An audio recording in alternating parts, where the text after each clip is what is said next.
ආයුබෝවන්. ඉතින් මේ වීඩියෝ සීරීස් එකෙන් මම කතා කරන්න බලාපොරොත්තු වෙන්නේ CV එකේ තියෙන එක එක කොටස් ගැන. එතනින් පළවෙනිම කොටස වන contact information තමයි අද අපි කතා කරන්නේ. Good evening. So, from this video series, we will be discussing about the sections of a CV. In order to begin the series, we will be discussing about the contact information. සම්පූර්ණ නම ඔයාට දාන්න පුළුවන්. එහෙමත් නැත්නම් ඔයාගේ පළවෙනි නමයි ඔයාගේ වාසගමයි ඔයාට එකතු කරන්න පුළුවන්. එක්සැම්පල් එකක් විදිහට ජෝන් ස්මිත්. ඒ වගේම තමයි ඔයාගේ ෆෝන් නම්බර් එක. ඔයාගේ ෆෝන් නම්බර් එක දාද්දි ඔයා ඇප්ලයි කරන රටේ කන්ට්‍රි කෝඩ් එක දාන්නත් අමතක කරන්න එපා. ඔයා වෙනත් රටක ජොබ් එකක් සඳහා ඇප්ලයි කරනවා නම්. එතකොට මේ අවස්ථාවේදී ඔයාගේ ජොබ් එක බලන හයරින් ටීම් එකට එහෙමත් නැත්නම් HR මැනේජර්ට හයරින් මැනේජර්ට ගොඩක් ඊසි වෙනවා ඒ කන්ට්‍රි කෝඩ් එකත් එක්කම ටයිප් කරලා ඔයාට කෝල් එකක් ගන්න. එහෙමත් නැත්නම් ඔයාව කන්ටැක්ට් කරගන්න. ඒ වගේම තමයි මෙන්න මෙතනදී කරන්ට් ලොකේෂන්. එහෙම නැත්නම් ඔයා දැනට පදිංචිව ඉන්න ස්ථානයේ ලිපිනය ඔයාට දාන්න පුළුවන්. ඇත්තටම මෙතනදී සම්පූර්ණ ලිපිනය දාන්න අවශ්‍යතාවයක් වෙන්නේ නැහැ. ඔයාට පුළුවන් උදාහරණයක් විදියට කොළඹ ශ්‍රී ලංකා කියලා විතරක් කරන්ට් ලොකේෂන් එක විදියට දාන්න. ඒ වගේම තමයි ඔයාගේ ඊමේල් එක. මේක අනිවාර්යෙන්ම ප්‍රොෆෙෂනල් ඊමේල් එකක් වෙන්න ඕනේ. ඒ කියන්නේ ඔයාට පුළුවන් මම අර කලින් ගත්ත එක්සැම්පල් එක වගේ johnsmith@gmail.com ඒ වගේ ඊමේල් ඇඩ්‍රස් එකක් ඔයාට පුළුවන් පාවිච්චි කරන්න. එහෙමත් නැතිනම් ඔයා cutegirl123@gmail.com වගේ unprofessional email එකක් පාවිච්චි කරන්නම එපා.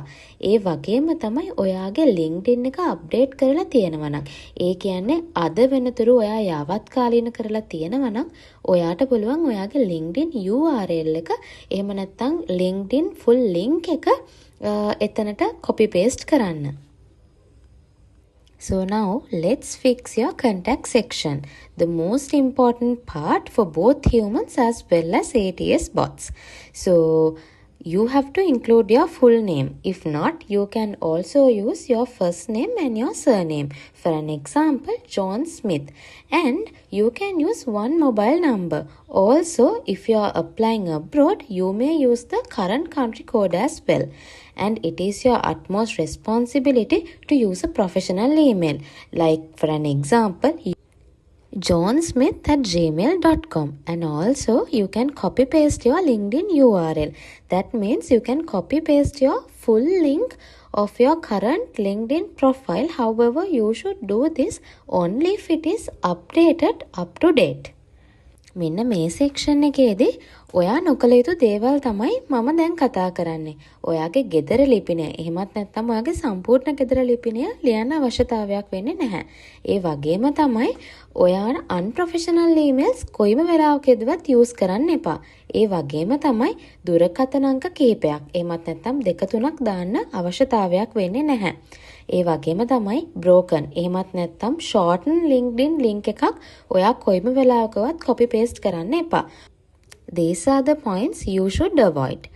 Your full home address, it is actually not needed, and also unprofessional emails, and also multiple phone numbers, and also you should make sure you don't attach broken or shortened LinkedIn links.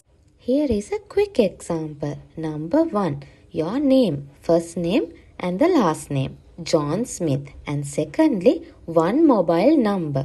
Country code has been applied, and where you live, York City and the country, and also a professional email ID, johnsmith@gmail.com. It contains your first name and the last name. And lastly, your LinkedIn URL. This should be a full link. ඉතින් ඔයාටත් කලින් මේ contact section එක වැරදුනාද?